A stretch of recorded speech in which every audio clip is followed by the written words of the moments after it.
শুভ সময় বন্ধুরা, আজকে ইসলাম ত্যাগ পর্বের 10 নম্বর ভিডিও নিয়ে উপস্থিত হয়েছি। বার্তা পাঠিয়েছেন আমাদের এক ভাই। চলুন দেখি তিনি কি বলছেন। আমি একজন ইমামের ছেলে। আমার আব্বু মসজিদ প্রতিষ্ঠা করছে এবং আমার আব্বু ইমাম ছিল মসজিদের, মাদ্রাসায়, ইফতাহি মাদ্রাসায় শিক্ষকতা করতো। তো আমি ইসলাম ত্যাগ করছি। আমি অনেক ছোট থেকে আমার ইসলাম নিয়ে আমার ছিল, প্রশ্ন ছিল নবী বিয়ে নিয়ে।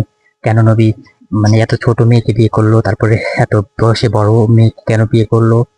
তো আমি আমার আব্বুর কাছে শুনছি, and সব আলেম তারা তো বলে যে এটা নাকি নবী কোনো না কোনো উসুল্লাতে নাকি করছে, কোনো একটা ভালো কারণে করছে। তো আমি প্রশ্ন ছিল যে তখন ছোটখাটো প্রশ্ন ছিল যে এই নবী আকাশ 2 ভাগ করতে পারে, যে নবীর জন্য ফেরেশতারা চাঁদ চাঁদ 2 টুকরা করেছিল এমন কথা আছে, আকাশ না। খাবার নিয়ে আসে, বিভিন্ন কিছু শুনছি। তো সেই নবী কে কি এমন কিছু করতে পারলো না যে তার এতগুলো বিয়ে যাতে না করা লাগে, এবং কোন সিস্টেম কি আল্লাহ করতে পারতেন, এই প্রশ্ন আবার ছিল। তো বড় হয়েছে তখন আরো ম্যাচিউর প্রশ্ন ছিল। তো সেগুলো সব বলতে গেলে অনেক সময় লাগবে, এই জন্য আমি সংক্ষিপ্তে বলতেছি। তো আমি কিন্তু তখন প্রশ্ন ছিল, তখন মোবাইল ছিল না আমার কাছে, তখন মোবাইল টোবাইল ছিল না, তখন মোবাইল বেরই হয় না আমাদের। আমি একটা, আচ্ছা আমি আমার অঞ্চলের কথা নাই বলি, আমি একটা অঞ্চলে বাস করি। তো সেখানে মোবাইল ছিল না, সেখানে শুধু বটম মোবাইল ছিল। তো তারপরে তখন তো এরও ছিল না এগুলা।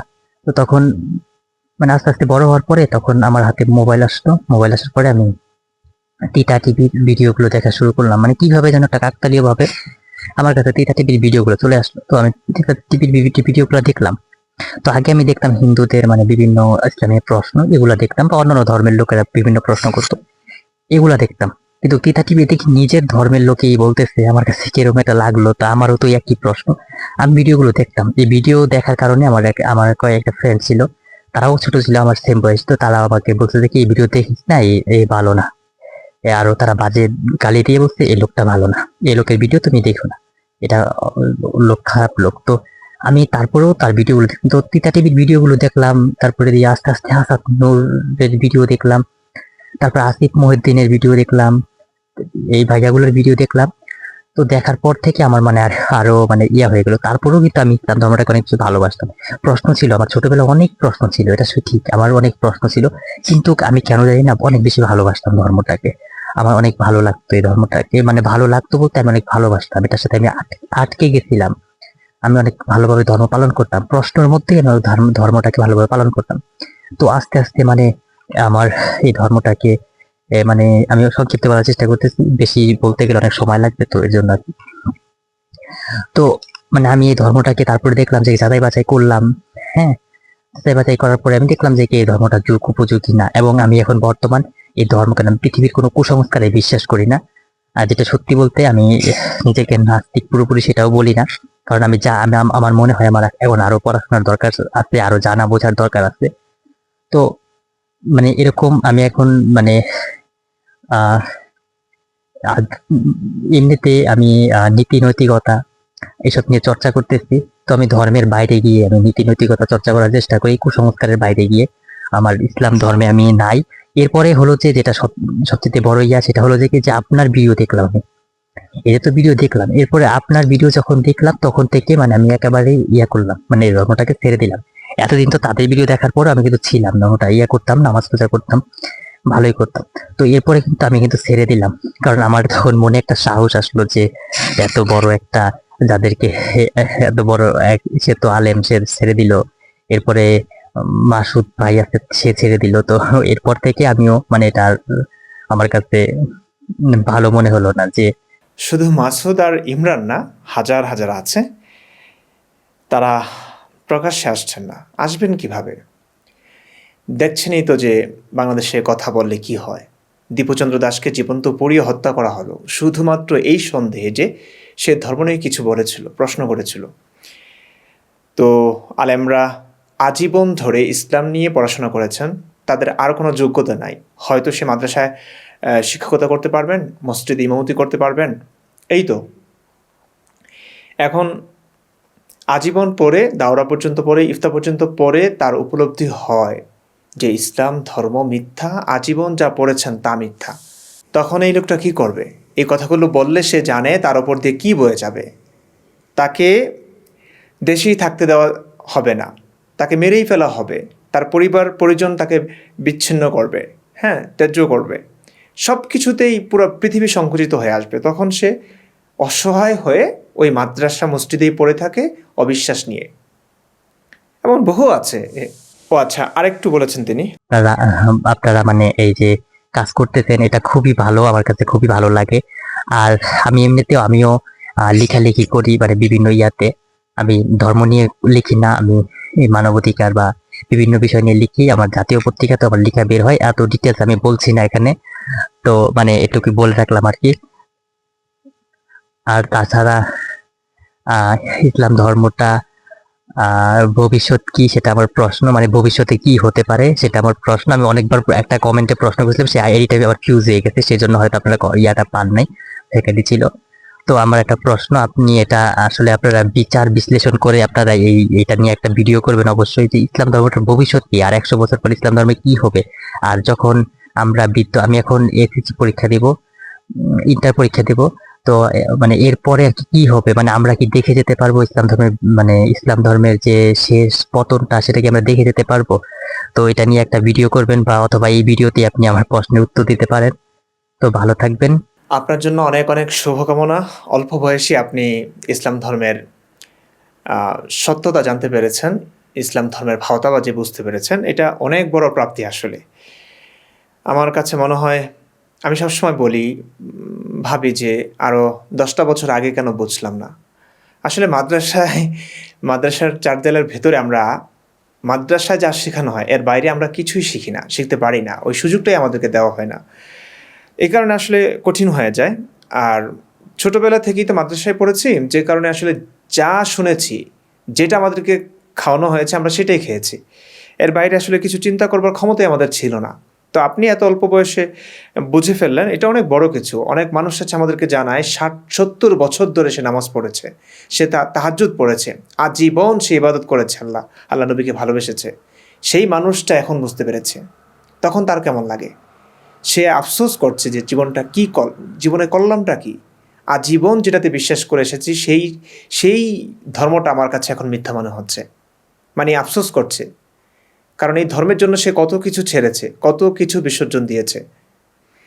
তো আপনি অল্প বয়সে বুঝতে পেরেছেন, এটা অনেক বড় প্রাপ্তির বিষয় আপনার জন্য।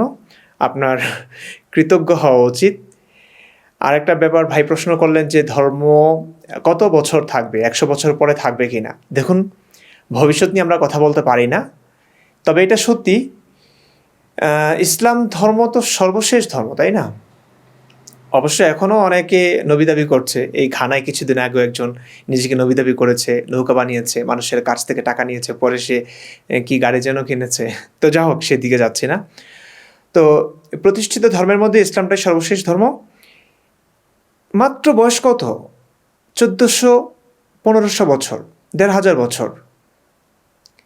এর হাজার হাজার বছর আগে বহু ধর্ম ছিল, সেই ধর্মের নামটা পর্যন্ত এখন মানুষ জানে না। আজকে ইসলাম দেখছি আমরা অনেক অনেক শুনছি ইসলামের কথা, অনেক অনেক মুসলিম দেখছি, পুরো পৃথিবীতে ছড়িয়ে যাচ্ছে। এত ভয় ভীতি দেখিয়ে এত মিথ্যাচার আলেমরা করছেন, এত মানে কি বলবো, কিভাবে যে মানে কালোকে সাদা করছেন তারা, হ্যাঁ, অসভ্যতাটাকে সভ্যতা হিসেবে দেখাচ্ছেন। তারপরেও কিন্তু ইসলাম ত্যাগ করছে।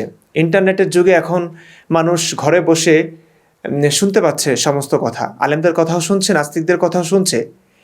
যদিও ষড়যন্ত্র চলছে, নাস্তিক হলেই, এই যে আপনিই তো বললেন যে রায়হান ভাই তিতা টিভির কথাগুলো যখন শুনতেন, তখন আপনার ফ্রেন্ড বলতো যে, গালি দিয়ে বলেছে যে এই লোকটা ভালো না। ভালো না মানে কি? রায়হান জুয়েল ভাই সম্পর্কে তিনি কিভাবে জানেন? ওই যে ধর্মের বিরুদ্ধে কথা বললেই, আপনি যেটা বিশ্বাস করছেন সেই বিশ্বাসের পরিপন্থী কথা বললেই আপনার কাছে সে খারাপ হয়ে গেল। আমাদের সমাজে কিন্তু এটাই চলে। তো রায়হান জুয়েল ভাই সম্পর্কে আমি ভালো জানি, এবং তার সঙ্গে যারা চলাফেরা করেছেন অনেক বছর ধরে তারা ভালো জানেন, একটা মানুষের কথা শুনে শুধু আপনার বিশ্বাসের পরিপন্থী কথা বলছে বলে সেই মানুষটা খারাপ হয়ে যাবে, এটা তো হয় না ভাই, এটা তো যুক্তির কথা না। তো এমনটাই চলে। আমরা যারা ধর্মের সমালোচনা করছি, যৌক্তিক সমালোচনা, গঠনমূলক সমালোচনা, সেই মানুষটা যদি মানে কখনো কোনো মানুষকে কষ্ট না দিয়ে থাকে, কোনো একটা মানুষের একটা টাকাও আত্মসাৎ না করে থাকে, কোনো অনৈতিক কাজ যদি তার মাধ্যমে সংঘটিত নাও হয়ে থাকে সারা জীবনে, তারপরও এই মানুষটার সম্পর্কে বলবে এই নাস্তিক খুব খারাপ, এই নাস্তিক এই সেই ইত্যাদি বলবে। আমাদের ব্যাপারে আপনারা নানান কথা শুনবেন, এমন এমন কথা যে আমি মুখে বলতে পারছি না, মানে লজ্জায় মাথা কাটা যায়, মাথা নুয়ে আসে এমন কথা তারা বলছে। মুখে ইয়া লম্বা লম্বা দাঁড়িয়ে নিয়ে, মাথায় টুপি নিয়ে, গায়ে পোশাক মানে ইসলামী লেবাস নিয়ে তারা এই কথাগুলো বলছে। কেন? নাস্তিকদের কথা যেন মানুষ না শোনে, ধর্মের সমালোচকদের কথা যেন মানুষ না শোনে। এই কারণে তার গ্রহণযোগ্যতা কমাতে তার ব্যাপারে যা তা বলছে, যাতে করে মানুষ তাকে ঘৃণা করে, যাতে করে মানুষ তাকে খারাপ মনে করে, তার কথাগুলো না শোনে। কারণ জানে, তারা ধর্মের ধারক বাহকরা জানে এদের কথাগুলো শুনলে সংশয়ের দানা বাঁধবে, সংশয়ের দানা তার ভেতর দানা বাঁধবে, এই কথাটা তারা জানে। এই কারণেই এত ভয় পায়। তো হাজার হাজার বছর আগের অনেক ধর্ম, অ্যাক্টিভ ধর্ম, তখনকার জ্ঞানীগুণী মানুষরাও সেই ধর্মে বিশ্বাসী ছিলেন। সেই ধর্মের নাম আজকে আমরা জানিই না, ইতিহাসে শুধুমাত্র পাতায় মানে পড়ে আছে এক কোনায়, পড়াশোনা করলে জানা যায়। আজ সেই ধর্মের নাম নিশানা কিচ্ছু নাই। আজকে ইসলাম দেখছেন, ইসলামের কথা শুনছেন চারদিক থেকে। 100 বছর পর কি হবে আপনি জানেন না, আরও 20 বছর পরে কি হবে জানেন না, থাকবে না, কখনোই কোনো ধর্ম থাকবে না। হ্যাঁ, একের পর এক ধর্ম হয়তো আসবে, বিশ্বাস আসবে, কিংবা একটা সময় আসবে মানে ধর্মনিরপেক্ষতা, নাস্তিকতা আসতে পারে, আমরা জানি না। আর আপনার এই শখ কেন হবে যে আপনার জীবদ্দশায় আপনি ইসলামের মৃত্যু দেখে যাবেন, ইসলামের বিনাশ ধ্বংস দেখে যাবেন? এটা হয়তো একটু কঠিন হয়ে যাবে। দরকার নাই তো, এত মাথা ঘামানোর দরকার নেই। আপনি বুঝতে পেরেছেন মানসিক মুক্তিটা মিলেছে, এটা অনেক বড় কিছু ভাই, অনেক বড় কিছু। আপনার এখন 5 ওয়াক্ত নামাজ পড়া নিয়ে ভয় নাই। হ্যাঁ, আপনার হজ করার কোনো ঝামেলা নাই, আপনার টাকা খরচ করে অনেক কিছুই। আপনার এই একটা মেয়ের সঙ্গে দেখা হবে, কথা হবে, আন্তরিকতা হবে, এটাতে ভয় নাই যে পর্দার বিধান মানতে হবে, তাই না? অনেক কিছু থেকে আপনি মুক্তি পেয়েছেন। তো মানসিক মুক্তিটা অনেক বড় কিছু।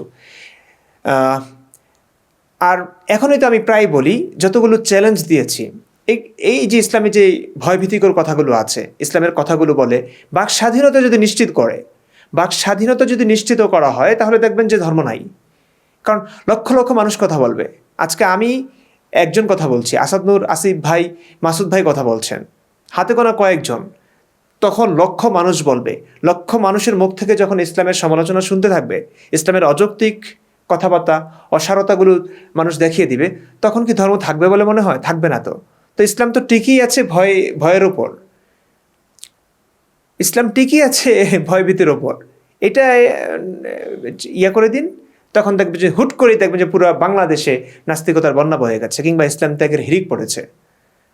তো এই ব্যাপারগুলো যতদিন না হবে, রাষ্ট্রীয়ভাবে অনেকের সহযোগিতা লাগবে, অনেক অনেক মানুষ বেরিয়ে আসতে হবে, কথা বলতে হবে, সাহসী পদক্ষেপ রাখতে হবে।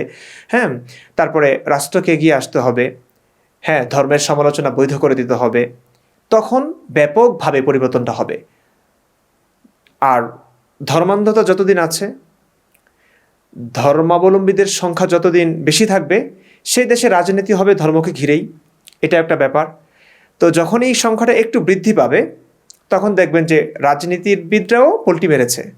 এখন তারা ধর্মের সাফাই গিয়ে রাজনীতি করছে, তখন নবীকে গালি দিয়ে রাজনীতি করবে, তখন নাস্তিকতার প্রচার করে তারা রাজনীতি করবে। তো একটু সময় লাগবে, সময় তো লাগবে। তো আপনার জীবদ্দশায় দেখে যেতে পারবেন কি না সেটা হয়তো জানা নেই, তবে অনেকটা পরিবর্তন দেখতে পাবেন, অনেকটা পরিবর্তন দেখতে পাবেন, সেই আশায় থাকতে পারেন। তবে আমাদের মানবিক কাজ করে যেতে হবে।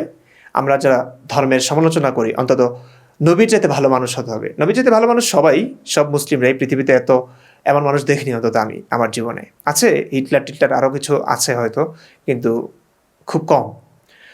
অন্তত আমি নবী চাইতে ভালো, এটা বলতে পারি। তবে আরও অনেক ভালো হতে হবে, অনেক মানবিক হতে হবে, সৎ হবে, নীতিবান হতে হবে, তখন মানুষ আমাদের আদর্শকে গ্রহণ করবে। আপনি ধর্ম ছেড়ে উল্টাপাল্টা কাজ করলেন, অনৈতিক কাজে জড়ালেন, তখন মানুষ কিন্তু মেনে নেবে না।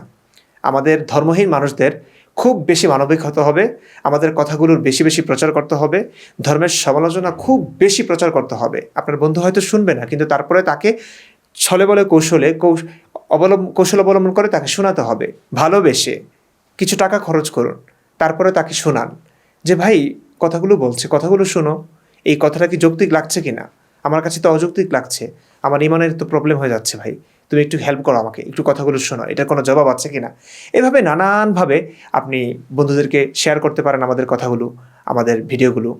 হ্যাঁ, বিশেষ করে আমার দীর্ঘ ভিডিওগুলো কোরআন হাদিসের সমালোচনা কোরআন হাদিস থেকে করা হয়, অসঙ্গতিগুলো দেখানো হয়, সব বিরোধিতাগুলো দেখানো হয় স্পষ্ট, এগুলো কোনো জবাব আসলে নাই, তেনা পেঁচানো ছাড়া আর গোজামিল ছাড়া আসলে কোনো সমাধান নাই। তো এগুলো বেশি বেশি প্রচার করুন, আপনারাই পারেন সেই স্বপ্ন পূরণ করতে যে আপনি আপনার জীবদ্দশায় ইসলামের বিনাশ ধ্বংস দেখবেন, এটা আপনারাই পারেন।